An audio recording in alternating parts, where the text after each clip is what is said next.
জীবন না খুব কঠিন। না, জীবন কিন্তু খুব কঠিন না, আমরা তাকে কঠিন ভাবি। জীবন হচ্ছে প্রতিদিনের শিক্ষা, কেউ সেখান থেকে শিখে, কেউ হার মেনে যায়। এত কিছু মাঝখানে শান্তি কোথায় পাবো? শান্তি তো কোনো জায়গা না, এটা হচ্ছে একটা ফিলিং বা সিদ্ধান্ত বলতে পারো। মনে করো তুমি যদি সিদ্ধান্ত নাও যে তুমি রাগের মধ্যে বাঁচবে না, ভালোবাসায় বাঁচবে, তাহলে দেখবে শান্তি তোমার সাথী হয়ে গেছে।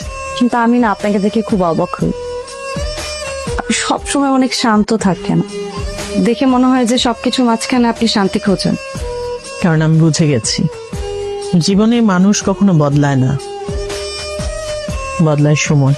সেজন্য কোনো মানুষকে চেঞ্জ করার চেষ্টা না করে নিজের ভাবনাকে বদলা।